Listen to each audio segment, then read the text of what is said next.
그러면 스가랴 11장을 공부하도록 하겠습니다. 11장의 주제는 배척 당하는 메시아입니다. 배척 당하는 메시아. 먼저 1절부터 3절의 말씀을 읽도록 하겠습니다. 레바논아, 내 문을 열고 불이 내 강목을 사르게 하라. 너 잣나무여 곡할지어다. 객평목이 넘어졌고 아름다운 나무들이 쓰러졌음이로다. 바산의 상수리 나무들아 곡할지어다. 무성한 숲이 엎드러졌도다. 목자들의 곡하는 소리가 나며 그들의 영화로운 것이 쓰러졌음이로다. 어떤 사자의 부르짖는 소리가 나며 이는 유단의 자랑이 쓰러졌음이로다. 아멘. 자, 여기에 나온 말씀 중에 이제 악한 목자에 대한 이야기 나오죠. 악한 목자.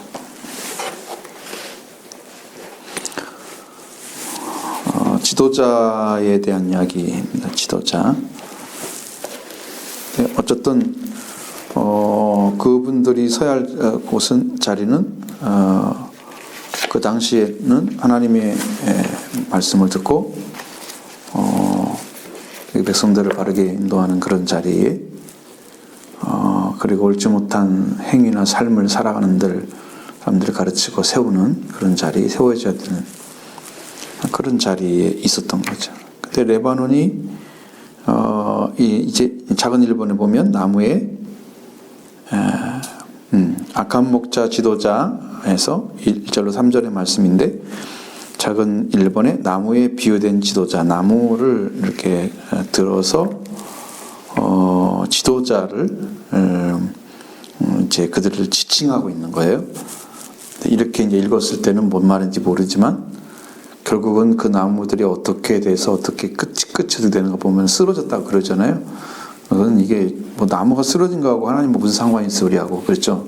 삶하고 그 조금 관계는 있겠지만 그렇게 보면 안 되고 1절 말씀 보면 레바논아 내 문을 열고 불이 내 백향목을 사르게 하라 라고 말씀하고 있잖아요. 여기에 보면 우리가 에스겔서에 여러분도 보셨죠? 예전에 교회에서 썼던 그 말씀이 17장에서 23절, 22절, 23절의 말씀에 기록된 말씀을 가르쳐 주는데 여기에는 누가 뭐냐면 내가 한번 보시면 좋을 거예요. 왜냐하면 거기에 나오는 나무가 누구를 상징하고 있는지를 찾아봐야 되기 때문에 그래서 보셔야 되는 거예요. 자, 23절에 되어 있지만 그냥 22절 처음 부분만 내가 또 백향목 꼭대기에서 높은 가지를 취하여 심으리라. 이 말씀만 그 백향목에 대한 얘기 나오잖아요. 이게 이제 바벨론 느부갓네살 왕을 일컬어서 말하고 있는 거예요. 그러니까 나무가 똑같아서 똑같은 나무가 똑같은 사람을 지칭하지 않는다. 그걸 말해주고 있죠. 느부갓네살 왕을 지칭하는 바벨론 왕을 지칭하는 백향목입니다. 자, 그다음에 이사야 11장 2절의 말씀에 거기는 아마 많이 들었던 말씀이고 익숙한 말씀일 수도 있습니다. 왜냐하면 인용을 많이 하기 때문에 11장 2절에 이새우 줄기에서 한 싹이 나며 그 뿌리에서 한 가지가 나서 결실할 것이요. 자, 이새우 줄기잖아요. 그렇죠? 이새가 아버지잖아요. 다윗의 아버지. 거기에서 한 싹이 나서 그 싹에서 뿌리가 나왔겠죠. 싹이 난 그 나무의 뿌리, 그 뿌리에서 뿌리가 나서 결실할 것이다. 그건 이제 다윗과 그 결실하신 분이 예수님을 상징하는 나무로 상징되어져 있는 거 이렇게 설명을 하고 있단 말이에요. 그럼 오늘 여기의 말씀은 누구냐? 백향목에 대한 이야기 11장 1절에 기록되어진 네 백향목을 사르게 하라. 그럼 레바논의 백향목은 누구냐? 이스라엘 지도자. 그걸 찾아내야 되는 거예요. 를 가르치고 있습니다. 그래서 본문의 문맥은 메시아의 날로 예루살렘의 포위와 함락 그리고 주요 70년에서 71년 로마 군대에서 전 국토가 황폐화된 사건을 가르쳐주고 있습니다.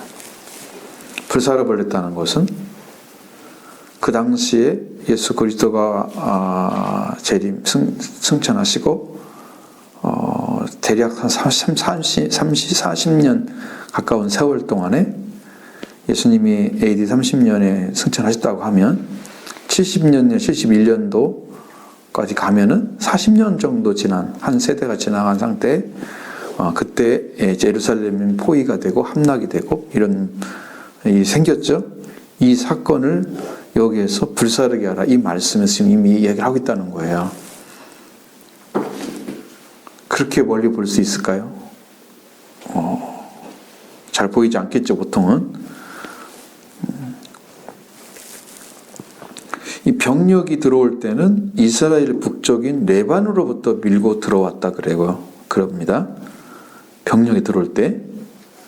그리고 참하는 바산과 여당 유다계 유역에 포함된 국토에까지 미쳤다. 그러니까 거기서 이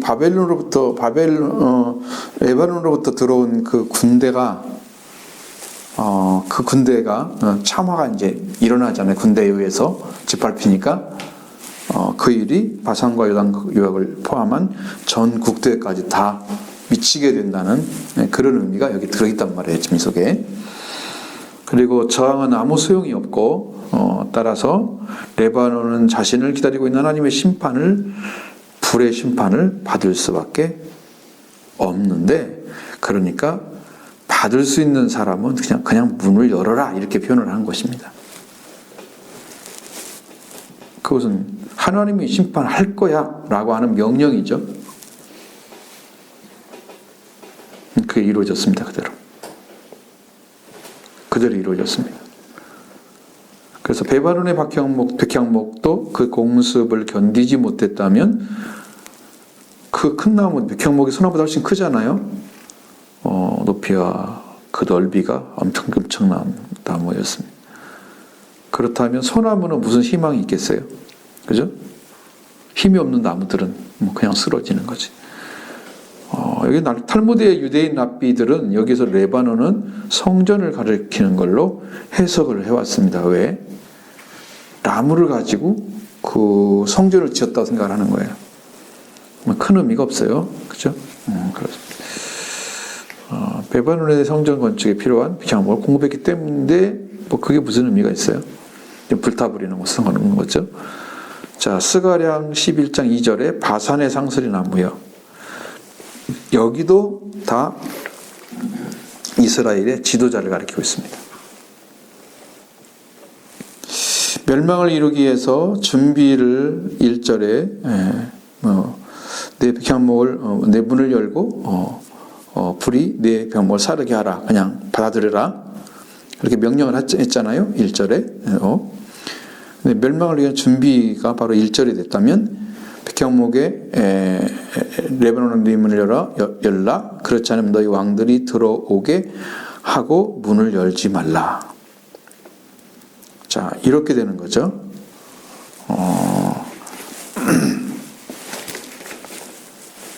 그러니까 바로 자기 백성에게 왔지만 그러나 그것들이 그들을 받아들이지 않았다 하는 거예요.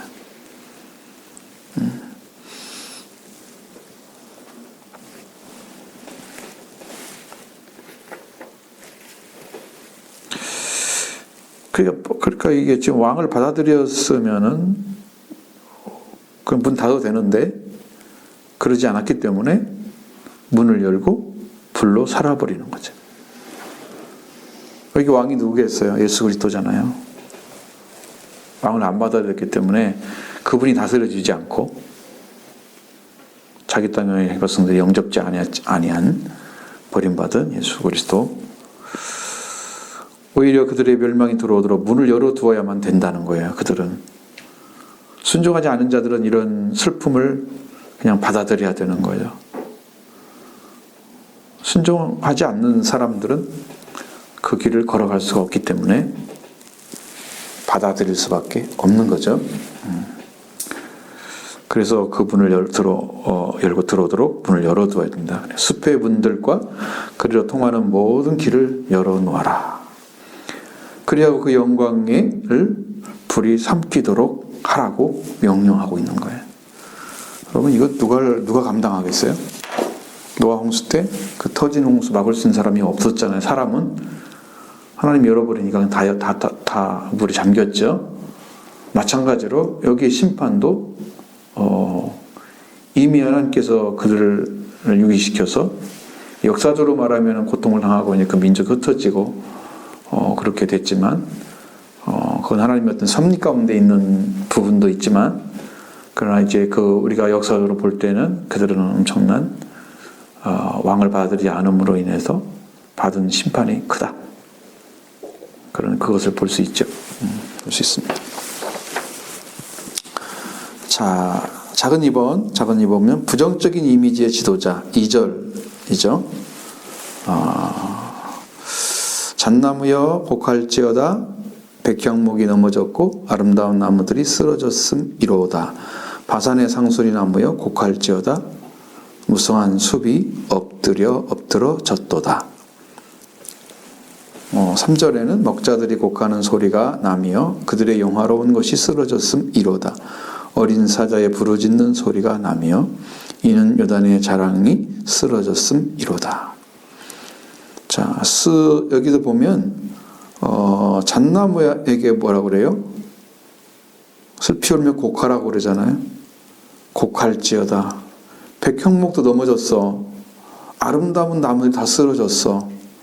바산의 상수리 나무에 곡할지어다. 무성한 숲이 다 엎드러졌어. 자, 이것들은 자신들의 아름다움을 자랑했습니다. 나무들이 아름다우면 참 좋게 보이잖아요. 튼튼하고 건강하게. 저것은 정말 쓸모있는 나무, 사용할 수 있는 어떤 건축물에 쓸 수 있는 그런 나무들이잖아요. 그렇게 좋은 나무들이 로 성장을 해서 아름드리 나무처럼 크게 성장을 했지만 그들이 결국은 지도자의 구실을 다 못한 거나 똑같단 말이에요. 그러면 지도자의 위치에 쓰면 사람들이 어떻게 봐요? 위로 보잖아요. 이렇게 잘 높은 사람으로 보잖아요. 이 역할을 잘 못해주면 그들은 이렇게 그게 가지고 있는 그 영광의 위치에 이게 하지 않고 그들을 쓰러뜨리게 되는 거죠. 아무리 위대한 왕이라도 불순종하게 되면 하나님이 가만두지 않으시는 거예요. 몰락한 자들입니다. 자기들도 몰락하게 될 것을 아는 자들은 비탄과 치열로 인해서 슬픔에 울부짖게 된다는 거죠. 그래서 곡하라고 얘기하는 거예요. 계속 곡하라고 그러죠. 여러분, 슬픔도 못 느낀다? 지금 내가 망하고 있는데 안 슬퍼? 자기 지도자의 위치가 지금 다 깨지고 나라가 망하고 백성들이 흩어지고 이 고통이 지금 이마에 왔는데 안 울어? 그 누구 때문이야? 왕을 받아들이지 않은 너희들 때문이야. 그날이 바로 그렇게 이루어지게 될 것입니다. 그러나 고관들은 더욱 당황해서 놀라게 되었다고 말씀합니다. 승리의 잔칫날을 떨쓰게 하게 즐겼던 사람들이 공포의 날이 되면은 떨며 울부짖게 된다는 거예요. 여러분, 즐거울 때만 즐거운 거지 즐거움이 계속 있는 게 아니잖아요. 고통이 오잖아요. 그러면 그들은 다른 사람보다 더욱 슬픔에 빠져 있기 때문에 그들이 그렇게 곡하게 되는 건데, 울부짖게 되는 건데, 이 고관들의 위치가 바로 목자들이었다. 그러니까 역시나 목자는 영적인 부분을 차지하잖아요. 양들을 위해서 그 일을 감당해 줘야 됩니다. 그들은 자기들의 책임진 하나님의 남은 무리를 보호해야 했는데 그것은 또한 방백들과 제사장들과 모두 다 그들의 의무였던 거예요. 그러나 그런 그들은 어린 사자들과도 같이 고함을 질러서 그 무리들을 공포에 몰아넣는 일을 하고 있죠. 그들은 갈기갈기 찢어져서 자기의 밥으로 그 백성들을 그렇게 양으로 삼아버렸죠. 삼키는 밥으로. 그리고 목자와도 같았던 그들이 어린 사자로 돌변해서 이 백성들을 이제 처참하게 짓밟은 것 그 자체가 바로 그들에게는 아주 비참한 일이었습니다. 그 결과는 뭐냐면 목자들은 자기들의 자랑을 황무하게 되어버렸기 때문에 울부짖고 있는 거다. 이 목자의 자랑이었던 푸른 초장과 그가 뒤덮어둔 수많은 양떼들이 결단이 나고 말았습니다. 젊은 사자들은 요단의 자랑이 헛무하게 됐기 때문에 울부짖고 있는 것이죠. 그 요단의 자랑은 뚜기에 있는 숲과 같. 그들은 그 안에서 몸을 도사리고 있는 거예요. 여러분 얼마나 그 삶의 현장에 들어가면 우리가 작은 일만 며칠 동안 겪어도 힘들어지잖아요. 근데 나라가 망한다 그러면 그 슬픔과 그 고통 이거 말로 할 수 없겠죠. 상상이 안 돼요. 저는 이제 그게 왜냐하면 느낌이 얼마나 비참할 것이며 나는 뭐지 나는 왜 이렇게 살고 있지? 우리나라는 왜 이렇게 됐지? 수 없는 사람들이 양심 있는 사람들이 이제 생각이 날 거야. 잘못된 삶을 살아서 이렇게 망한 거야. 참 그 얼마나 무서운 일이에요. 그런데 강물이 넘치게 돼서 더 이상 배기지 못하게 되자 그들은 사자들은 숲에서 나와서 기어 나오죠.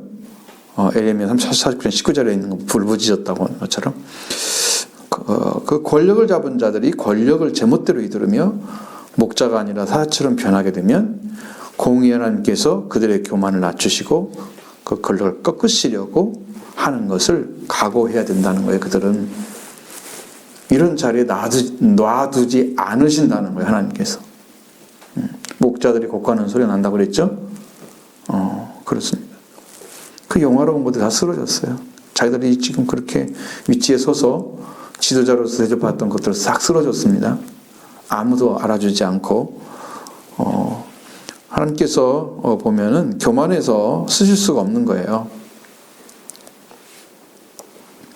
교만하면요 하나님의 어떤 목적이나 뜻을 있는 대로 받아들이고 전하지 않아요. 또 살아주지도 않아요. 그런 인간들을 하나님이 지도로 쓰겠어요? 없애버려야죠. 우리 은조도 정말 정신 차리고 잘해야지 이렇게 나가서 잘못된 지도자 뽑아놓으면 심각한 오류가 5년 동안 나오게 될 거예요. 잘해야 돼. 지도자 잘못 보면 저주받은 거야.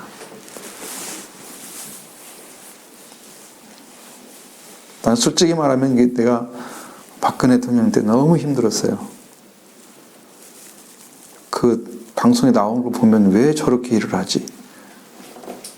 그냥 안에서 그냥 서류만 갖다 오라고 하고 사람들은 다 모여져 있는데 회의도 진행하지 않고 대통령이 주재하지 않고 막 그랬잖아요. 1년에 한 번이 나와서 이렇게 하고 막 그런 얘기를 들었을 때 아이고 나 너무 놀랐어요. 나라가 어떻게 돌아가겠어요? 나머지 다 사람들이 밑에서 알아서 했다는 거잖아요. 얼마나 많은 사람들이 돈을 잘못 썼을까요?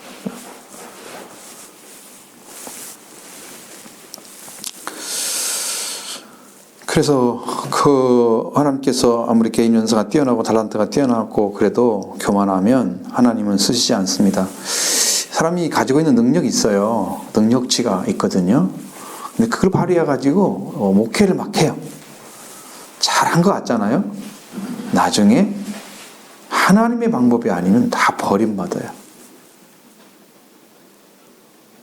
비참하게 돼요. 당시에는 사람들에게는 엄청 인정받고 교회는 성장하고 막 그랬단 말이죠. 그런데 비참해져요. 최후회가.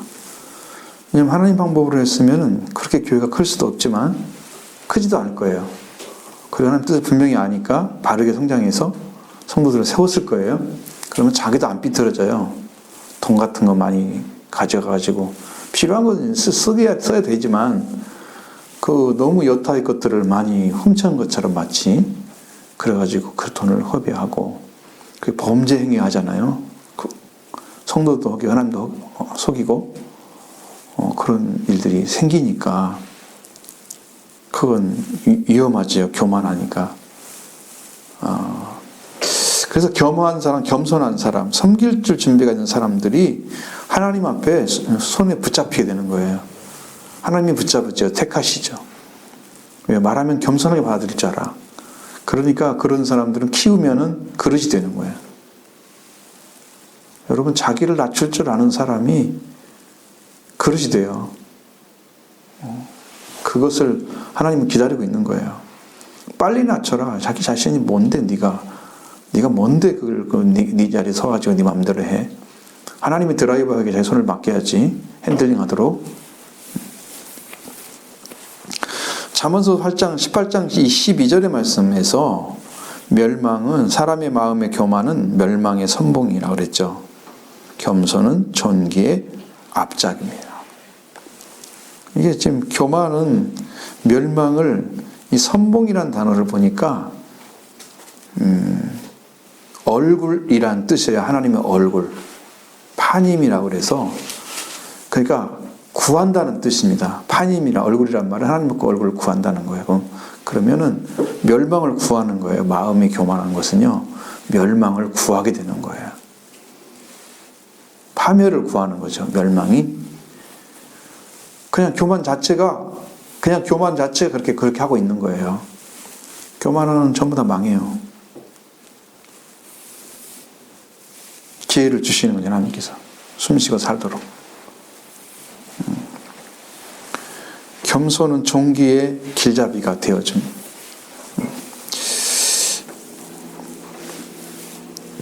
여러분 이런 말 들어봤죠? 시어로스란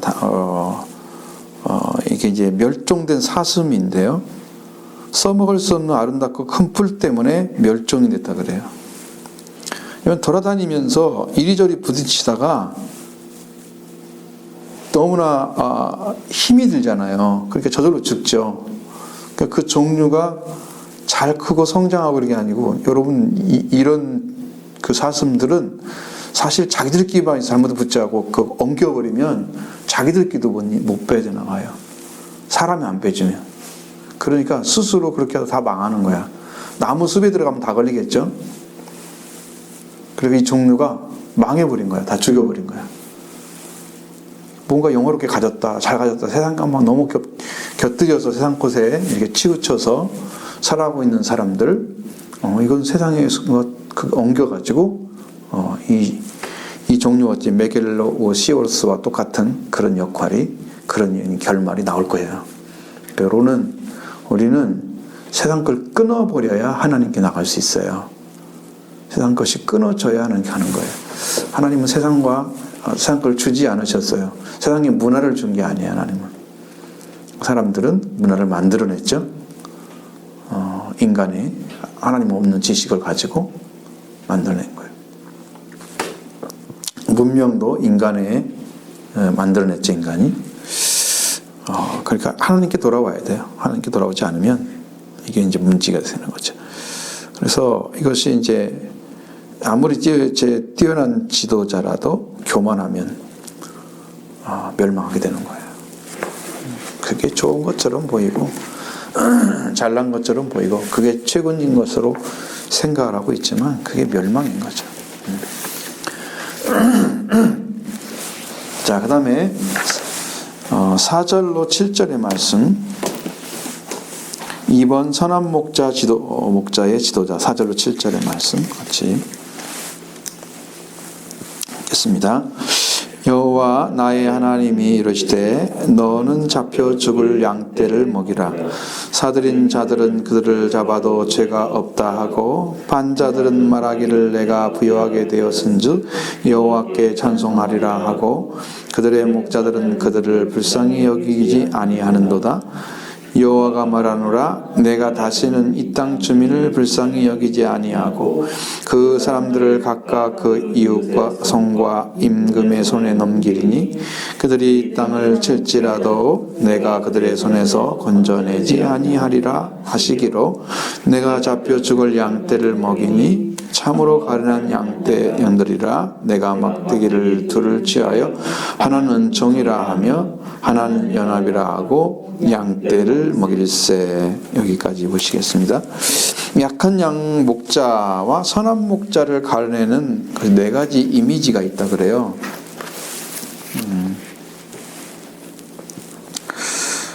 포란선이라는 사람이 이렇게 이 부분을 소명설화 부분처럼로 이렇게 부르고 있는데 여호와께서 선지자들에게 양떼를 돌보는 목자의 역할, 그러니까 백성의 정치 지도자를 말하는 거예요.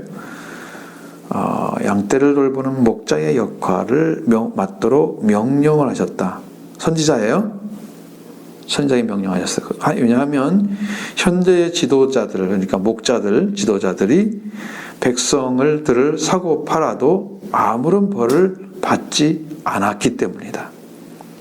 왜? 그들을 사고 팔지 못하도록 지키라고 말이죠. 범죄 행위를 막으라 그러는 거죠. 그러나 여호와께서 이미 양떼가 도살될 운명인 것으로 결정을 했다. 왜? 양떼가 그렇게 살고 지도자께 사니까 그들 다 살릴 수가 없잖아요. 그래서 7절부터 14절에서는 선지자가 가련한 양들을 위해서 백성의 목자가 되었다고 말하고 있습니다. 그 지팡이를 잡았습니다. 그들이. 이게 선지자가 잘 서야 되는 거죠. 그리고 거기다가 지팡이 하나는 은총이라 썼고 하나는 연합이라는 지팡이를 가지고 있었다는 거예요. 왜? 이 가련한 양들을 이렇게 했어요.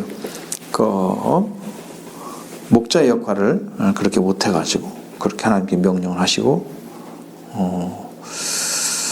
자, 그리고 1개월 동안 그 목자를 제거했다. 근데 아마도 그 새 목자가 그를 거역한 것으로 볼 수가 보여지는데 그렇게 제거를 하고 그러나 그와 그의 고용주들이 서로 불만을 갖게 됐다.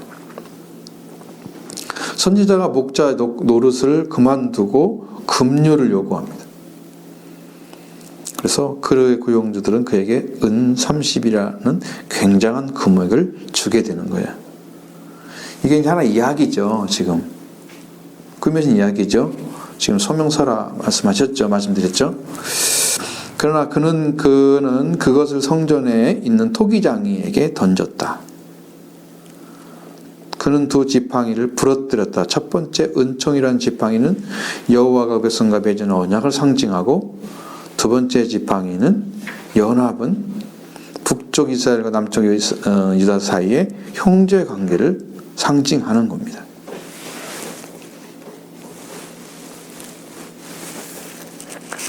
그러니까 여러분 이제 우리가 지금 공부하고 있는 말씀들을 보면 로마서 거기 내용도 거기에 연결되어 있어요. 하나님께서 이 영원 뭉토로 이게 예루살렘 혹은 시온성 이스라엘 백성들이나 아니면 그의 조상들에게도 언약을 하셨잖아요. 그 언약을 우리가 다 받아야 돼요.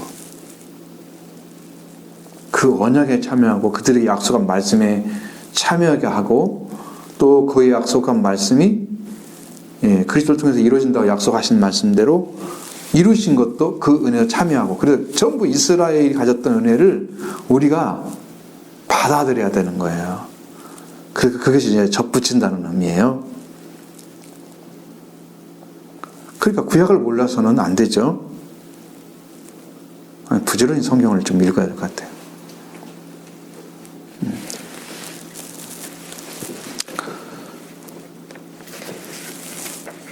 그가 그 30을 받은 사람, 그러나 그것을 성전에 있는 토기장이 재련공에게 던졌다. 그 지팡이를 부러뜨려 첫 번째는 은총이라는 지팡이고 여호와가 그 백성과 맺은 언약을 상징하고, 두 번째 물방이는 연합은 북쪽 이스라엘과 남쪽 유다 사이의 형제 관계를 상징했는데, 이 소명서는 이사야가 벌거벗고 2년 동안 다닌 일, 에레미야가 그의 목에 멍에를 메었던 일, 그리고 에스겔이 그의 아내가 죽었을 때 울지 말라고 명령받은 일과 같은 상징적인 행동, 선지자의 상징적인 행동의 형태를 취하고 있다. 이 말씀이 지금 그런 것과 같은 의미가 있다고 해석을 한단 말이에요. 폴 한슨이라는 사람이. 좀 이해가 되셨죠? 무슨 말인지는. 이게요. 내가 읽지 않고 글로 딱 안 들어오고 말로 들어서 이해하려면 집중력이 굉장히 뛰어나야 돼요. 말 한마디 안 놓치고 쭉 따라와야만 이게 이해가 돼. 하나만 놓쳐도 몰라. 차이가 너무 많이 나는 거죠. 자, 5절에 불쌍히 여김입니다. 1번, 작은 1번, 불쌍히 여김, 5절. 사들인 자들은 그들을 기회를 잡아도 죄가 없다 하고, 판자들은 말하기를 내가 부유하게 되었은즉 여호와께 찬송하리라 하고, 그들의 목자들은 그들을 불쌍히 여기지 아니하는도다. 자, 하나님께서 세우신 지도자들을, 그 백성들을 섬기는 사람들이잖아요. 군림하게 되면 교만해지는 거고요. 그들을 섬기는 사람이면 겸손한 거예요. 그러니까 보시면 알아요. 군림하려고 하느냐, 그 위에 서가지고. 그게 우리나라 사람들은 군림에서 목자가 막 서 있어야 말을 잘 들어. 예를 들어서 이제 어떤 교회라도 목회권이 굉장히 강해서 목사님이 강하게 하면은 성도들이 말을 잘 들어. 그렇게 하면 안 되는 건데, 자유스러워도 잘 따라오고 즐거워야 되는데, 그런 잘 못해. 한국 사람들의 특징이. 예전에 그 배웠던 그 교육이 그런가 봐요. 교육의 효과 같아요. 지금 애들은 좀 자유스럽잖아요. 그런 것에 있어서 훨씬 자유스러워졌죠. 자, 백성들을 섬기기 위해서는 가장 첫 번째 요소는 그들을 불쌍히 여기는 거예요. 예수님께서 그 말씀을 가르치면서 500여 기적을 일으키는 그 기적 가운데 한 가지잖아요. 그들이 목자 없는 영 같은 걸 아시고 불쌍히 여기셔서 기적을 베푸시잖아요. 예수님이 목자신 거예요. 목자인 거예요. 그들이 불쌍히 여기 뭐이는 거예요. 지도자가 없는 거예요. 목자가 없는 양 같아. 지도자들이 그 목자 역할을 해줘야 되는데 못하고 있는 거죠. 당시 예수님 당시에도 그런 모습을 보여주는 거예요. 그들의 상처나 그들이 실수할 수 있는 가능성을, 또 그들의 연약함을 불쌍히 여기는 태도가 성경적인 지도자 상인 거예요. 그러니까 이제 성장을 하면 이제 또 잘 해야 되겠죠. 성장이 안 하는 것도 이제 성도들에게 문제가 있지만, 그러나 기본적인 지도자, 목회, 지도자 상은 그렇단 말이에요. 이렇게 불쌍히 여기는 마음이 있어야 돼요. 그래야 말씀을 주고 받고 사랑으로 엎드리고 이런 관계가 만들어지죠. 자, 악한 목자는 백성들을 불쌍히 여기지 않는다는 거예요.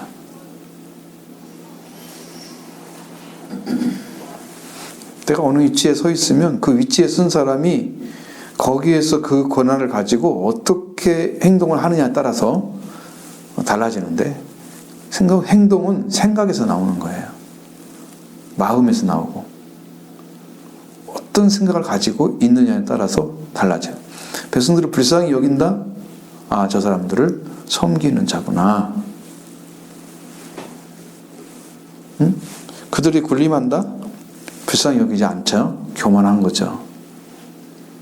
교만한 지도자구나.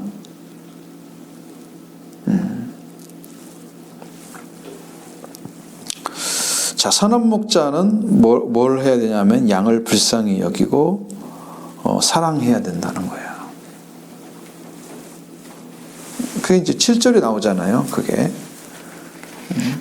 가련한 자들이라고 그랬잖아요. 그들을 보니까 불쌍해 보이는 거죠. 그들이 불쌍해 보이는 거예요. 선한 목자로서 예수님의 백성들을 향한 그 마음이 이제 마태복음 14장 14절에 나와 있죠. 무리를 보시고 불쌍히 여기사. 그러니까 그게 이제 오병이어 기적을 일으키는데 거기에 주님의 마음이 그렇게 움직인 거예요.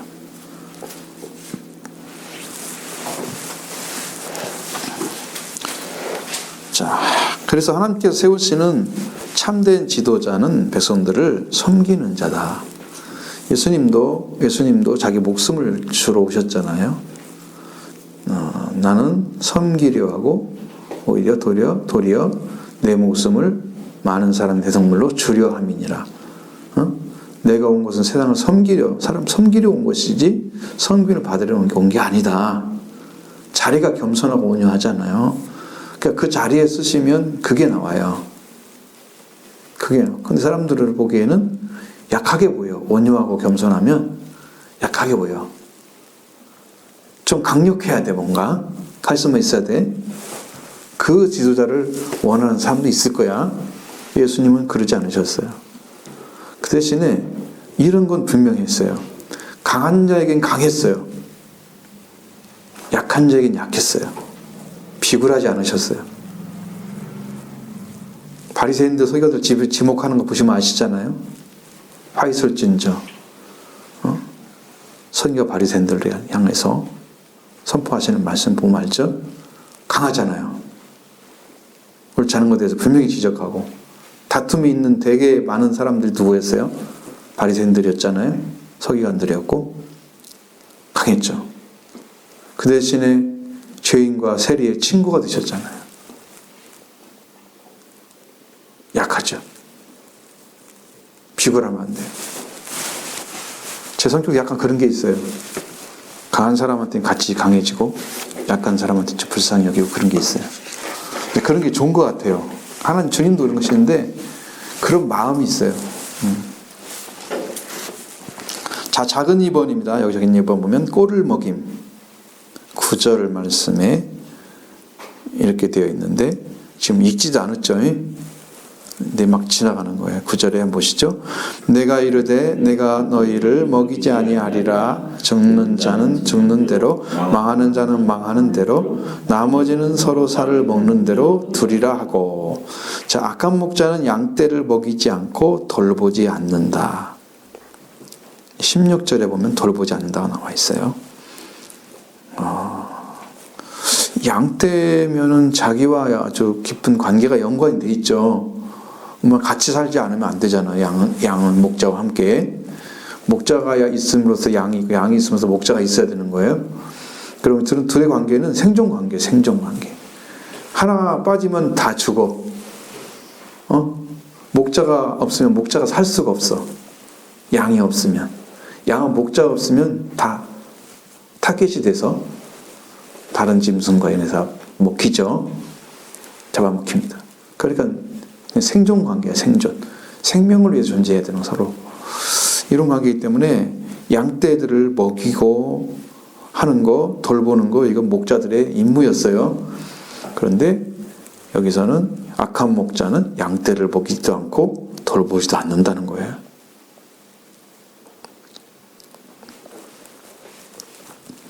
근데 선한 목자는 양떼들을 부지런히 먹여 줍니다.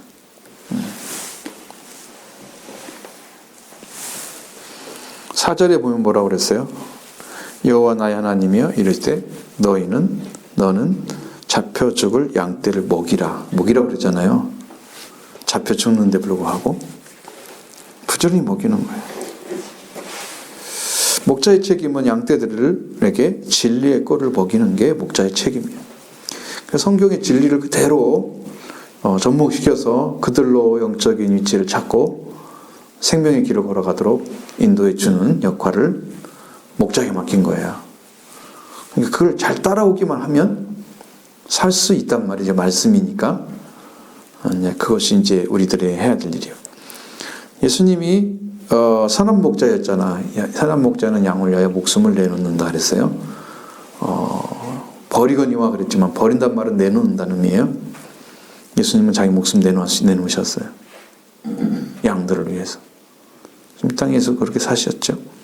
내가 온 것은 양으로 생명을 얻게 하고 더 풍성히 얻게 하려고 하신다. 요한복음 10장 10절의 말씀에 예수님은 생명을 얻게 하는 거, 생명을 지켜주는 것도 필요하고, 그 생명을 얻게 하는 것이 필요하고, 그 다음에 생명을 더 풍성하게 필요해요. 그러니까 목숨을 내놓는 이유는 양떼를 지키기 위해서 그런 거예요. 양들을 위해서.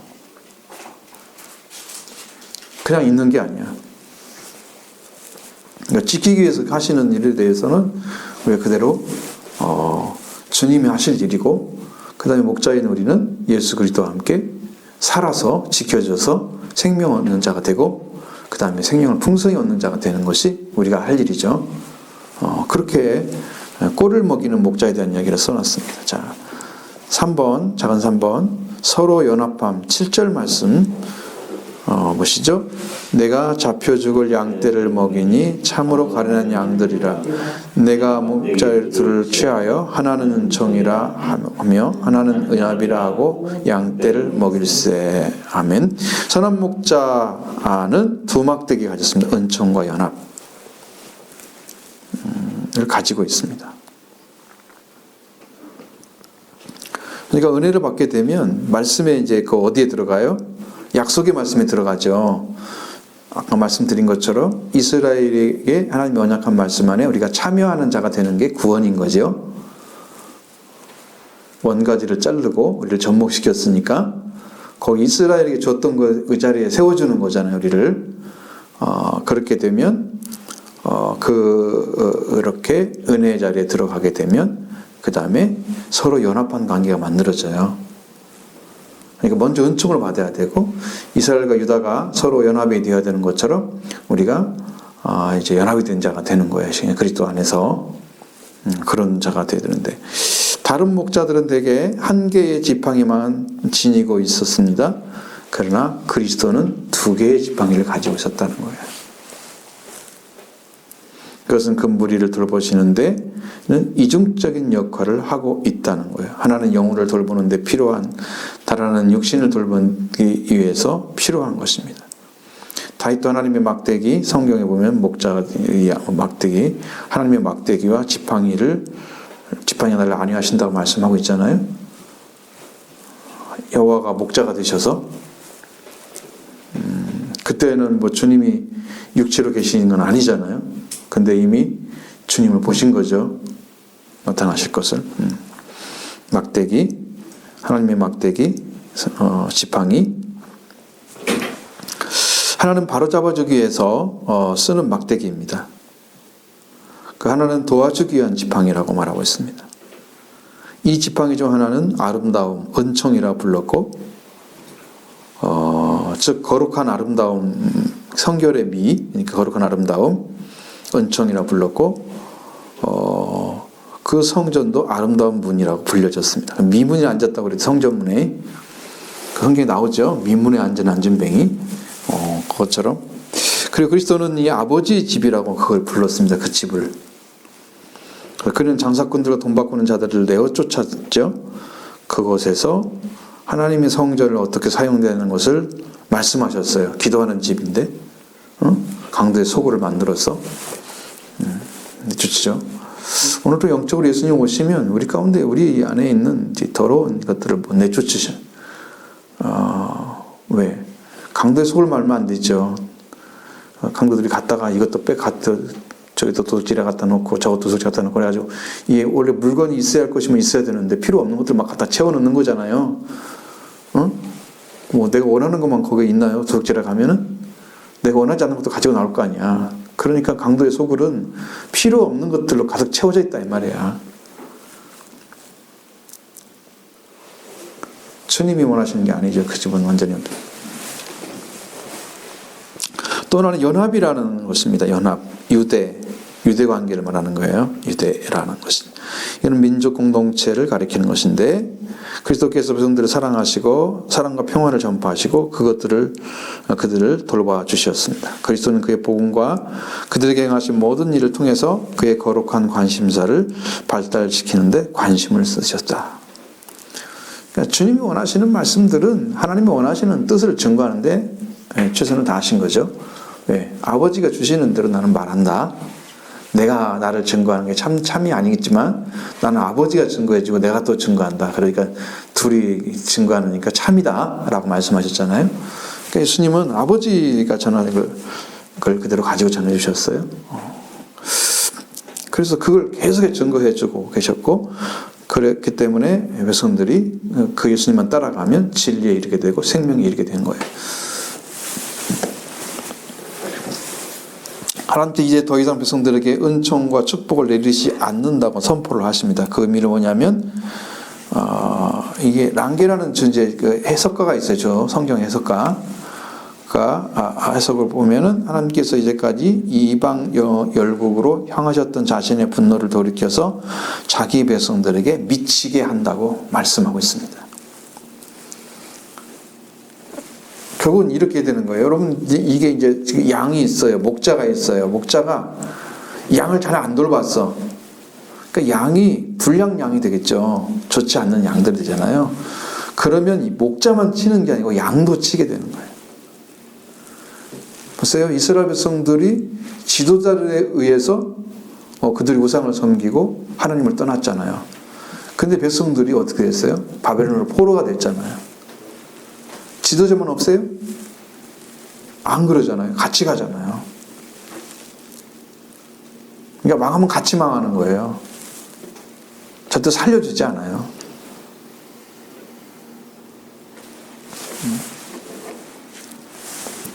그래서 자기 백성들이 가져오는 거예요.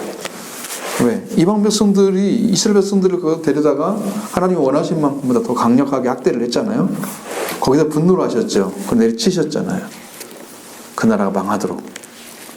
바빌론 망해가지고 페르시아가 나중에 메디아 페르시아가 나중에 패권을 차지하죠. 멸망시켜버리잖아요. 바빌론이 오러가지 못하고. 은총이라는 먹대기를 자른 것은 하나님의 축복과 보호하심이 더 이상 그 민족에게 함께하지 않을 것을 말하고 있는 거고, 연합하는 둘째 막대기를 자른 것은 내부 갈등, 특히 로마의 예루살렘 함락 기간 동안에 그 민족 간의 불일치를 가리키는 거예요. 연합이 안 돼. 같은 백성인데 연합이 안 돼. 아마 우리 북한하고 우리가 합쳐지면 연합이 안 될 거래요. 역사가 너무 많이 달라졌고 사상이 너무 많이 달라졌어요. 그리고 생활하는 방식도 너무 다르고, 이거 와보면 이질감을 너무 많이 느낄 거야. 우리가 거기 가면 또 너무 후진 그런 국에 속하니까 살지 못하겠죠. 우리는 적응이 잘 안 될 거야. 원하는 건 못 사고, 사업하는 사람들은 어쩔 수 없이 가서 살겠지만 그게 어려운 거잖아요. 민족 간의 이 이질감이라는 게 있어요. 우리도 지금도 동사 갈등 만들어 놓고, 원래는 없었던 건데 어떤 분이 그렇게 만들어 가지고 지금은 이제 그렇게까지는 사용하지 않잖아요. 왜냐면 이제 민주당에 있는 분들도 경상도에 있는 사람들이 대부분 대통령이 되는 경우가 많잖아요. 그 지도자가 꼭 그 당이라고 해서 이쪽만 서 있는 게 아니고 그렇진 않잖아요. 지금 현재 볼 때는. 그러니까 커다란 문제는 없는데 어쨌든 그 이질감이라는 게 존재해요. 그 백성들 가운데도, 이스라엘 백성 안에도 로마를 좋아하는 사람들이 있었을 것이고, 로마를 배척하고자 하는 사람도 있을 것이고, 그래 갈등이 심하겠죠. 불일치가 생길 거예요. 12지파, 이스라엘 12지파는 분열 기간 동안에 12지파는 남쪽 유다와 북이스라엘을 둘로 나눠졌어요. 그런 것들 전부 하나하나가 뭐냐면은 연합이 안 된다는 거예요. 하나님이 놓아버린다는 거예요. 그 손을. 솔로몬이 그렇게 잘못했을 때, 나이 늙은 지도자를 따르지 않고 젊은 지도자를 따랐을 때 하나님께서 그냥 그 여로보암에게 넘겨버리잖아요. 열지파를. 그 연합과 은총이라는 이름으로 의미하는 것은 10절의 근거에서 볼 때 세계에 주어진 하나님께서 그의 백성 이스라엘에게 내리신 언약과 함께 이스라엘이 세계의 나라들과 맺은 언약을 증진시킨다는 것이다. 의미가. 그렇게 흘러간다는 거예요. 그래서 일종의 모라토리움을 선언하시겠다는 거예요. 그랬습니다. 메시아적 목자가 양들을 먹이는 목적은 이상적 이스라엘을 형성하는 거예요. 왜?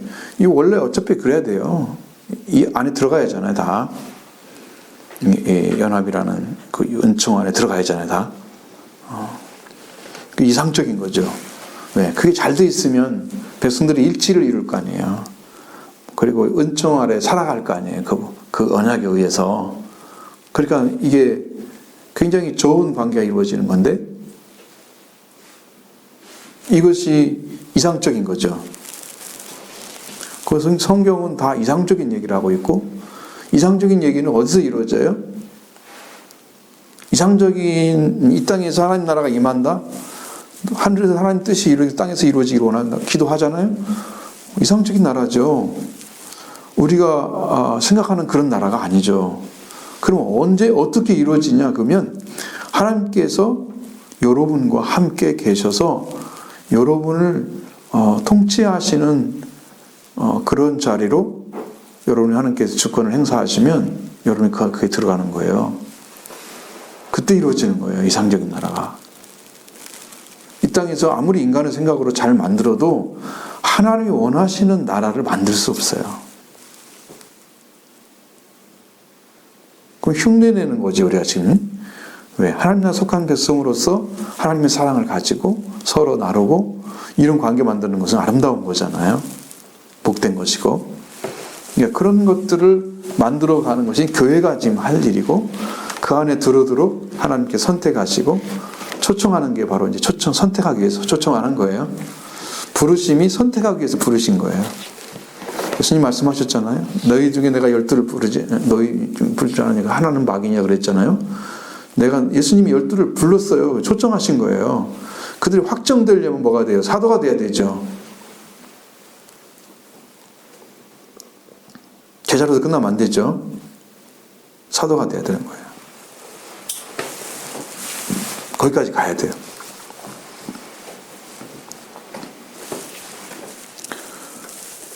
자, 이 악한 목자 사이에, 악한 목자는 사람 사이에 이간질을 해서 분열을 시키는데 악한 목자와 똑같은 자리에 있는 영적인 존재는 디아볼로스입니다. 디아볼로스 마귀. 디아볼로스는 디아는요 뭐뭐 사이에 발로라는 단어는 던지다. 그러니까 디아와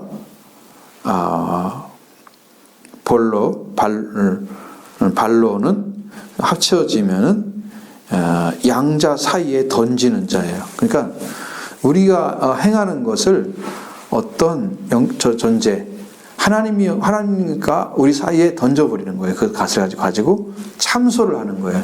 얘가요 이런 짓을 했어요. 이 사람을 놔두고 이제 얘를 이제 거기 참소를 하는 거야. 하나님께 분열시키는 거죠. 이간질하는 존재예요. 그게 마귀가 하는 거예요. 이간하는 것은요. 그래서 마귀는 교인과 교인 사이에, 지도자와 교인 사이에 이간시켜 놓고 흩어놓는 일을 행하는 존재예요. 하나 되게 하는 건 성령이 하시는 거예요. 말씀만 따르게 해서 하나의 관계를 갖고 아름다운 관계 안에 살도록 하세요. 성령이 하시는 거예요. 자, 여러분 이스라엘이 남과 북으로 갈라졌잖아요. 그러니까 나중에 유다가 되고 10지파는 이스라엘 됐잖아요. 그대로 남겨지고 이거 다 나눠진 것은요 일단 성령의 역사가 아닌 거예요.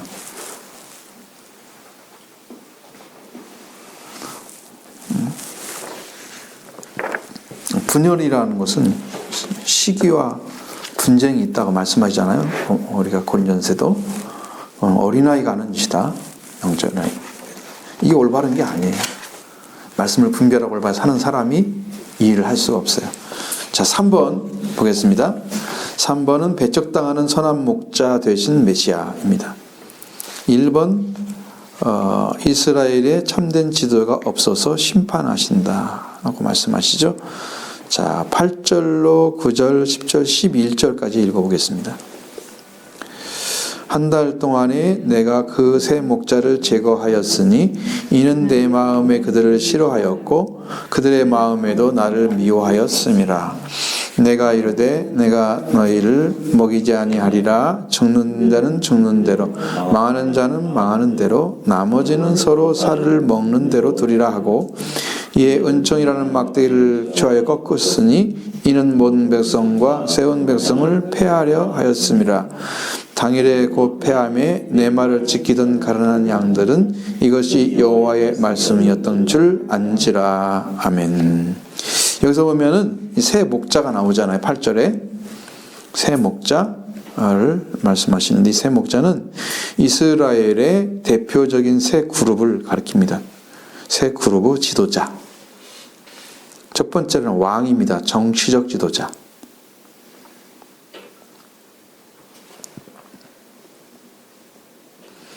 두 번째는 제사장입니다. 가로 열고 종교적 지도자.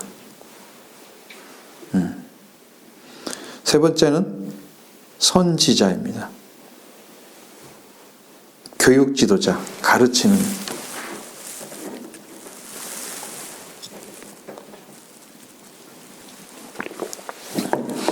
지도자 되는 과정은 쉬운 것이 아닙니다.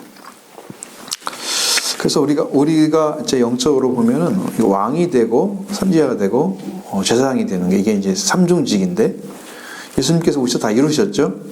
그럼 우리도 그리스도 안에서 그걸 이루어야 됩니다. 성경에 보면요, 신령한 제사장 되라고 말씀하고 있잖아요.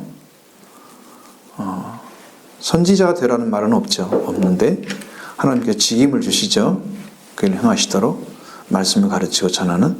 예수님도 그걸 증거했잖아요. 말씀을 가르치고 백성들을 왕으로서 마지막 이제 하고, 제사장으로서는 예수님이 죽으심과 예수님이 그 제물이 되신 십자가를 통해서 이루시는 거죠. 그리고 마지막에 성령을 통해서 통치를 하시는 거예요. 왕권이 이루어지는 거예요.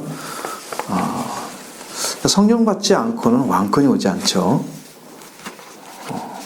예수님은 성령을 오셔서 그 세 가지 다 이루셨어요. 주님 다 이루셨는데, 그래서 지도자가 되는 것은 예수님도 지도자가 되는 과정에서 거절과 핍박으로 점철된 십자가의 고통을 받으셨습니다. 왜냐하면 이 길을 걸어가려면 이게 제대로 된 지도자면 그것을 정면 돌파를 해야 돼요. 피해가고 더 그렇게 가는 게 아니에요. 이것은 이렇게 되니까 피해가자. 예수님은 그렇게 사셔야 되는 거죠. 왜? 그 십자가를 통해서 이 땅에 복음의 길을 열어놓으셔야 되는, 그리고 하나님 말씀을 이루어야 되는 그런 사명이 예수님 안에 그냥 주어진 거예요. 그렇기 때문에 주님은 정면 돌파를 하셔야 돼요. 근데 우리한테는 뭐라고 그랬어요? 이제 마태복음 10장 같은 데 보면 너희는 뭐라고 그랬어요? 비둘기같이 순결하라고 그랬죠. 뱀같이 지혜롭고. 많은 사람들, 뱀은 내가 이제 이 SNS보다 한 번씩 이렇게 뱀에 대한 얘기 나오는데, 뱀은요, 싸우다가 딱 보면 지게 생겼으면 쏙 빠져나가요. 쏙 빠져나가요. 굉장히 지혜롭습니다. 우리는 정면 돌파하면 안 돼요. 막 어떻게 되든지 간에 막 덤벼가지고 하면 안 돼. 주님처럼 하면 안 돼. 왜? 예수님은 십자가를 지고 죽으시려고 지금 길을 걸어가시기 때문에, 예수님 그 길로 걸어가시면 마귀를 때려잡아야 되니까. 우리는 그런 싸움이 아니잖아요. 응?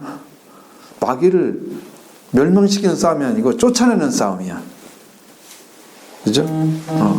그래 다른 거예요. 이제 그런 길을 우리가 걸어가기 때문에 우리 이제 목적이 좀 다르게 생각이 됩니다. 그래서 예수님께서 이렇게 거절도 당하시고 이 세상에 오셨는데 십자가를 향해서 끝까지 걸어가셨고, 그것이 예수님의 심령 안에 아버지께 이루어드려야 할 하나의 꿈이 되신 거죠. 주님은 그게 목적이 되신 거예요. 아버지께 돌아가시는 것이. 근데 그 자신이 십자가에 달리심으로 마침내 많은 사람을 구원할 수 있었다. 예수님 말씀하신 것처럼 내가 땅에서 들리면 많은 사람들을 구원하겠다고 약속하셨죠. 그러니 땅에 들린 다음에 그 십자가를 통해서 하나님 관계를 회복시켜 주시는 속죄를 허락해 주신 거예요. 그 수많은 사람들을 하나님의 자녀로 만들 수 있는 이 구원의 길을 걸으셔야 됐기 때문에 주님은 사람들의 그들에게 가했던 거절과 핍박을 달게 받으신 거예요. 그러니까 그걸 받을 수 있는 자리에 있지 아니하면 그 일을 이룰 수가 없어요. 내가 예를 들어서 어떤 화가 가지고 어떤 문제가 생기면 막 견뎌내지 못하는 사람이 그걸 참으면서 그 일을 계속 할 수 있을 것 같아요? 예수님이 십자가에 못 박혔는데 나는 십자가에 달기 싫어 이런 마음을 가졌는데 그게 싫어가지고 고통스러운데 저 사람들 못 박는 거 보면서 내가 저주를 할까요? 축복을 해줄까요? 용서를 빌어달까요? 어떻게 하겠어요? 동일한 일을 당했는데 반응이 다른 거예요. 그건 지도자가 아닌 거죠. 그 자리에 세운 게 아니야. 바울처럼 고통을 당해도 위에서 축복해주고 그들 대신해서 우리는 사망이거든. 이러면 생명에 구하라. 그래서 그들에게 복을 빌어주잖아요. 그 심령이 없는데 그걸 어떻게 해주냐고. 못 해주죠. 그러니까 하나님의 사랑을 회복한 다음에 일을 해야 되기 때문에 이게 그냥 갈 수 있는 게 아니야, 이 길은요. 가정을 하나 되게 하라. 그건 누구든지 다 슬로건을 잡을 수 있지만 하나 되게 하는 삶은요. 내가 그것을 다 덮고 사랑할 수 있는 심령을 찾아내야지 하나님께 받아서 그래야 하나가 되게 하죠. 주님이 하시죠. 그걸 우리를 통해서 그 자리에 세움받은 자를 통해서 근데 그게 하나 되나요? 마음대로 그게 어려운 거죠. 그러니까 주님이 가신 길은 아버지와 하나가 되셨고 그렇게 영적으로 완전하셨기 때문에 그 길을 걸으신 거예요. 그게 가능했던 거지. 그게 정면 돌파죠. 우리는 정면 돌파라고 말씀하지 않으세요.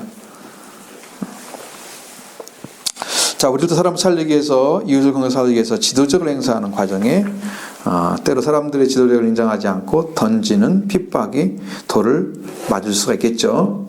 또 우리도 던질 수도 있습니다. 다른 사람에게. 그들을 구원할 수만 있다면 그런 믿음의 어떤 자리를 찾았다면은 내가 이런 박해를 받아도 나는 견딜 수 있어. 주님이 하셨으니까. 그리고 따라가겠죠. 그렇게 할 수 있는 심령이 있느냐는 거예요. 거기서 원망, 불평이 나오고 고통이 나오면 어떻게 해야 돼요? 하나님, 난 이제 내 입에서 저주가 나와요. 어떻게 해야 돼요? 회개하잖아요. 그거 이루어질 때까지 가야잖아요. 우리가 하나님의 사랑이 태어날 때까지 기도해야 됩니다. 그래야 구원할 수 있습니다. 그 길을 찾아가시기 바랍니다.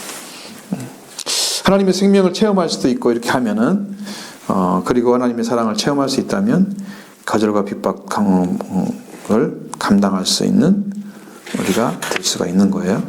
그 길을 걸어가야 된다. 이제 마지막 이것이 너무 길어서 15분 안에 가능할지. 자, 작은 2번에서 배척당한 선한 목자 되신 메시아 12절 13절 보시겠습니다. 내가 그들에게 이르되 너희가 좋게 여기거든 내 품삯을 내게 주고 그렇지 아니하거든 그만두라. 그들이 곧 은 30개를 달아서 내 품삯을 삼은지라. 여호와께서 내게 이르시되 그들이 나를 헤아린 바 그 싹을 토기장에게 던지라 하시기로 내가 곧 그 은 30개를 여호와의 전에서 토기장에게 던지고. 그거 참 이상하죠. 가룟 유다는 양심이 가책을 받아가지고 던졌는데 여기는 던지라고 명령하고 30개를 던지라, 토기장에게 던지라 하고 거기 가서 30개를 여호와의 전에 던지고 전에서 토기장에게 던지고 여호와의 전에 던졌는데 토기장에 던졌다고 나와요. 그러면은 결국은 이게 토스가 된 거잖아요. 성전에서. 그래서 피밭을 사죠. 토기장에 쓰던 피밭을. 그 참 묘한 성경입니다. 자, 예수님 오시기 전에 520년 전입니다. 예언입니다. 이 말씀이. 에레미야 예언도 에레미야 19장 1절로 13절이나 32절 2장 20절로 9절의 말씀에 예언이 됐습니다. 이 은 30개에 대한 얘기가 나오죠. 은 30, 12절에 페이입니다. 페이. 이건 품삯입니다. 페이를 주는 거예요. 너희가 소에 바쳐 다칠 경우에도 받는 보상금이 있습니다. 출애굽기 21장에. 네. 바로 은 30이죠. 여기에 소각과 노예값을 동일하게 매겼다. 거기에 보면 거기가 은 30개가 그 값이 됐습니다. 은 30이. 노예는요, 하나의 그 재산일 뿐이지, 그러니까 사람의 가치가 없었어요. 생명의 가치. 그러니까 소와 같이 똑같은 자리에 해서 해도 상관이 없었어요. 그럼 예수님이 은 30에 팔려갔다는 것은 무슨 의미예요? 노예와 같이 종으로 떨어져서 사람들에게 팔려나간 거잖아요. 주님은 그렇게 돌아가신 거예요. 사람은 가치를 쳐주지 않았어요. 그를 불쌍히 여기는 사람도 없었어요. 그를 그 십자가에 못 박기로 십자가를 지고 갈 때 따라오면서 여자들이 울었잖아요. 예루살렘의 딸들아, 나와를 울지 마라. 너와 너의 딸들을 위하여 울으라고 그렇게 말씀하시잖아요. 예수님은요, 그렇게 자기 가치가 어떻게 처리된 그 상관은 없으시고, 예수님이 하고자 하는 일은 아버지 하나님께서 하시는 일에 그 일을 이루심으로써 아버지가 그걸 사용하셔서 마귀를 굴복시키고 백성들을 다 구원하는 일이 되는 거예요. 그게 목적이었어요.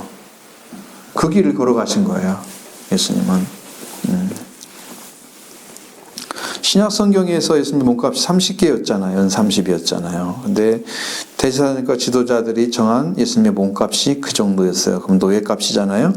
우리는 이 목자의 수고가 얼마나 값을 매기고 있는지 모르잖아요. 주님은 그렇게 인간적으로 값이 없이 취급받고 있는 존재로 사람들에게 불려지고 쫓겨나고 처형당하시는데 쫓아지고, 그래서 이스라엘 사람처럼 소나 노예 정도의 값으로 여겨지지 않고 있는가. 목자의 수고가 그 정도 아니잖아요. 얼마나 크게 봐야 돼요, 그걸.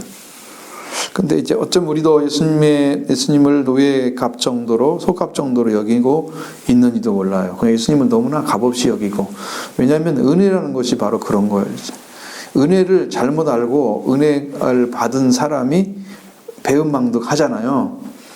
왜냐하면 은혜가 그 당시에는 그 사람에게 절실했던 거예요.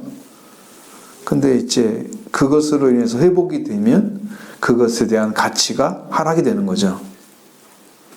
그러면 뭘 잃어버린 거예요? 내가 처음에 그 은혜를 받을 때를 잃어버린 거예요. 하나님은 계속해서 너희는 이 애굽의 땅, 애굽에서 너희를 불러낸 여호와라. 그 종되었던 곳에서, 그래서 그 종의 자리를 잊지 않아야만이 은혜를 안 잊어버려요. 근데 종의 자리를 딱 차버리고 자기가 주인된 자리에 서서 그 은혜는 버려버리는 배은망덕이 되는 거죠. 그렇게 되면 안 돼요. 좀 애들도 키워놓으면 엄마가 아빠가 뭘 해줬다고 그래, 이런 애들도 있잖아요. 그러고 이제 자기들이 자식을 낳아서 키워보면 아니네, 이게 보통 일이 아니었네. 응? 방송에 나와서 말하는 거 들어보세요. 어른들 이야기들, 좀 애들 조금 키워냈던 사람들이 뭐라 그래요? 한 어리에서 조금 클 때까지는 자기 생활이 없다고 하잖아요. 온통 거기에다만 다 쓴 거잖아요. 그러니까 우리가 은혜를 잃어버리면 안 되죠. 예수님 우리가 생각하는 것처럼 우리 영혼을 위해 수고하는 목자를 존귀히 여겨야 할 이유가 바로 거기에 있는 거예요. 값으로 계산할 수가 있는 것이 아니다. 우리의 영적인 지도자를 우리 주님의 대형자로 생각한다면 우리 교회는 많이 달라지게 될 것입니다. 자, 마태복음 27장 10절과 9절 10절과 이스가랴 21장 12절 13절 말씀, 여기는 여러분 거기도 나와 있나요? 안 나와 있어요? 박스로 안 만들어져 있어요? 전혀? 어허. 자, 이걸 보세요. 이제 그걸 보시면 내가 이제 그 말씀을 여기까지만 하셔야 될 것 같은데 10분 안에 충분히 가능하겠죠? 자, 마태는 가룟 유다의 핏값으로 토기장이의 밭을 산 것을 구약의 예언의 성취로 보고 있습니다. 마태복음 27장 9절로 10절의 말씀을 보시면 돼요. 그거 한번 보시죠. 이에 선지자 예레미야로 하신 말씀이 이루었나니 일러스되 저희가 그 정과 같은 곧 이스라엘 자손 중에서 정자의 가격은 곧 30을 가지고 토기장이의 밭으로 주었으니 이는 주께서 내게 명하신 바와 같으니라 하였더라. 이 예언의 말씀을 예레미야가 한 것으로 지금 말하고 있죠. 거기는. 근데 원래 스가랴가 한 거예요. 스가랴 한 거예요. 예레미야고 찾아보면 그게 안 나와요. 스가랴 11장 12, 13절에서 나온 말씀입니다. 내가 그들에게 이르되 너희가 좋게 여기거든 내 품삯을 내게 주고 그렇지 아니하거든 그만두라. 그들이 은 30개를 달아서 내 품삯을 삼은지라 여호와께서 내게 이르시되 그들이 나를 헤아린 바 그 싹을 토기장에게 던지라 하시기로 내가 곧 은 30개를 여호와의 토지전에서 토기장에게 던지고. 우리 여기서 두 가지 문제에 직면하는데 하나는 뭐냐, 마태는 그 예언이 스가랴가 아니라 예레미야가 한 것이라고 말합니다. 그래서 스가랴의 예언은 밭을 산 것에 대해서 아무 언급이 없죠. 언급 자체가 없어요. 근데 우리 마태가 인용을 어떻게 했는가 그러면 많은 설명이 되었지만 이게 가장 타당한 방법은 이제 몇 가지를 지금 얘기하는데, 마태는 스가랴와 예레미야 예언을 모두 조합을 했다는 거예요. 마태의 언급은 예레미야 18장 1절로 6절의 말씀, 예레미야가 토기장의 집을 방문한 것과 된 한 가지 이야기고, 그 다음에 예레미야 32장 6절로 9절 25절 아나돗에 있는 밭을 17세겔에 산 것을 가리키고 있는 것으로 보지 않나, 이렇게 막 보는 사람도 있고요. 어떤 학자는 마태가 예레미야 19장 2절 13절을 염두에 두고 있었다고 믿고 있습니다. 예레미야 이름이 언급된 것은 그가 두 선지자 가운데 더 잘 알려지고 더 뛰어난 선지자였기 때문에 그의 이름을 썼을 것이다. 그런데 스가랴서를 11장 23절로 읽어보면 그 내용이 있지만 예레미야가 말한 내용도 포함되어 있단 말이에요. 그러면은 그 말은 그렇게 할 수 있다는 거죠. 스가랴보다 예레미야가 더 유명하니까 예레미야가 말한 것처럼 그렇게 인용을 했다는 거예요.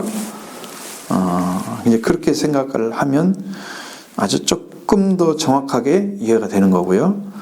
파인버그라는 사람이 두 번째 제안을 이렇게 말합니다. 탈무드 전성 성경 가운데 선자의 순서가 예레미야, 에스겔, 이사야 등으로 보여지고 있다. 이 순서는 많은 히브리 사본 가운데 찾아볼 수 있는데, 마태는 이 선지자의 두루마리로부터 이 본문을 인용했고, 그 두루마리의 이름을 가운데 처음 기록된 예레미야로 불렀던 것이다 라고 얘기합니다. 이 두 번째 견해는 합리적이면서 설명과 난제를 피하고 있는데, 이것이 이제 더 타당하다고 보게 되는 거예요. 그냥 그렇게 썼을 거라는 얘기죠. 그리고 이 토기장의 밭을 산 것에 대해서 스가랴는 그 돈이 토기장에게 갔다고 간단히 말했습니다. 그렇죠? 토스한 것처럼 나왔죠. 성전에 둬서 성전에 넣고 토기장에 갔다고 말씀하잖아요. 그렇게 보면은 구체적으로 어떤 목적으로 그 밭을 샀는지 말하지는 않고 있는데, 이후에 계시는 그 돈이 외국인 무덤을 만들기 위한 대가로 토기장에게 지불되었다고 말하고 있는데, 마태복음 20장 7절에 그렇게 말씀하고 있죠. 그러니까 이 말씀은 결국은 예레미야 18장 아니면 32장 이 말씀과 특별히 이제 19장에 있는 말씀들이 1절 13절의 말씀들과 스가랴 11장 12절 13절의 말씀을 인용한 거다. 그런데 예레미야가 유명하기 때문에 이걸 인용해 이제 예레미야를 말하고 있다라고. 근데 그걸 어떻게 해서 그 두 가지 말씀을 합했는지 우리는 이해하기는 어렵지만, 근데 이제 이렇게 생각하면 돼요. 여러분도 잘 모르시지만 성경을 이해할 때 하나님이 이 말씀과 이 말씀 아무 상관이 없는 것 같은데 연결시켜줘요. 그럼 기록할 때 그렇게 안 했다고 할 수 있어요? 할 수 있잖아요. 그 하나님이. 기록할 때 성령께서 그걸 가르쳐 줄 수도 있습니다. 그렇게. 넉넉히. 그러니까 이건 오해하면 안 돼요. 잘못 인용한 거다. 이렇게 말하면 안 돼. 그 분명히 그렇게 이해하시면 되겠습니다. 자, 지금 시간이 조금 부족한데,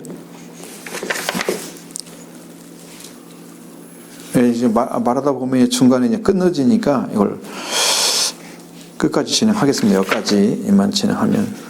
여기 한 번에 한 장은 못 나가는. 선한 목자신 예수를 본받아서 하나님께 쓰실 수 있는 지도자, 작은 선한 목자가 되기를 힘써야 된다. 아니요, 우리들도 어느 곳에 맡겨지면 그 사람들을 위해서 세워진 목자가 되는 거예요. 여러분은 가정의 목자인 거죠. 아이들 가르치면 이제 교사가 되면 목자가 되는 거예요. 다 그 사명이에요. 그래서 목자는 양에게 마음을 두어야 되고, 목자라는 말은 양을 있을 때만 쓰는 말이다. 양이 없는데 목자는 없죠. 그러니까 목자가 양을 귀찮아하고 싫어하면 양을 위하는 것이 아니고 양을 해치고 잡아먹는다는 것이 그건 먹는다는 그 자체가 그 목자가 아니다. 예수님도 도적이 온 곳은 저옥질하고 죽이고 멸망시키려 온 것뿐이라고 했잖아요. 마귀가 하는 짓이죠. 마귀가 사람을 통해서 그 속에 그 사람을 사용해서 마치 이제 가룟유다가 사탄에게 쓰임 받은 것처럼 사람 사용해서 사람들을 멸망시키는 하잖아요. 도둑질하고 죽이고 멸망시키는 하죠. 똑같은 일을 해요. 마귀가 사람을 통해서 합니다.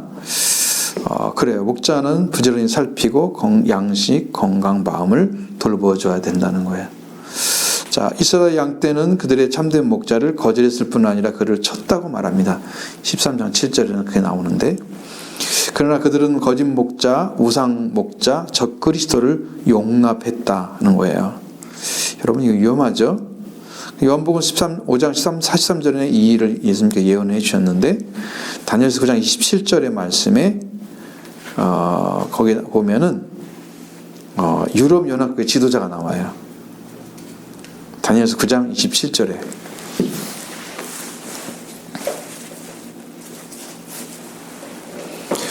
이제 그 지도자가 나오는데, 여기 보면은 다니엘서 9장 7장 7절로 8절에는 열 왕국이 나와요.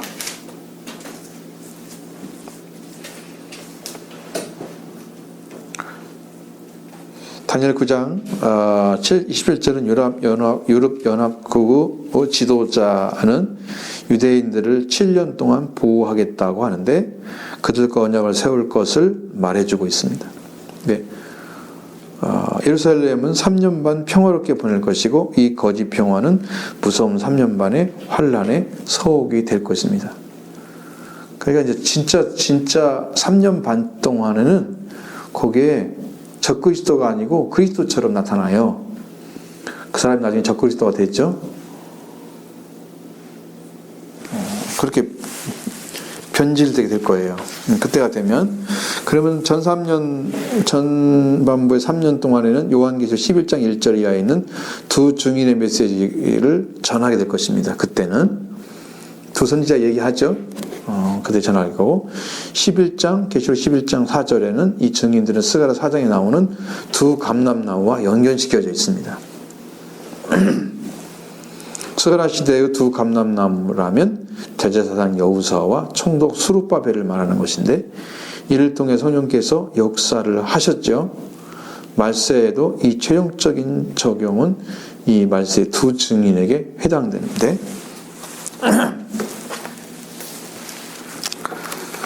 자, 14절 말씀에 보면 내가 또 연합이라 하는 둘째 막대기를 꺾었으니 이는 유다와 이스라엘 형제의 의리를 끊으려 함이라. 형제 의리를 끊어버리게 하는 거예요. 그럼 여러분 나중에 이제 사마리아인이 됐을 때 그들은 취급하지 않죠. 이방인이 돼서. 이 은총이란 막대기를 잘라버린 것이 하나님의 수직적인 관계를 파하는 것을 의미하는 것이라 생각하면은, 연합의 막대기는 수평적인 관계 단절을 말하고 있는 거예요.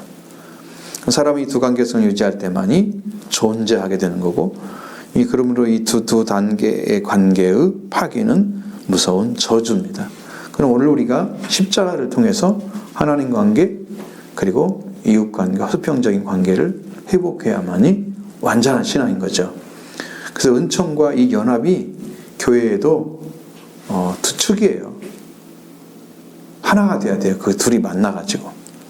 십자가는 중간에 만나죠. 이렇게 만들어지면 그 만나가지고 연합을 이루어가야 되는 거죠. 자, 오늘 여기까지 하겠습니다.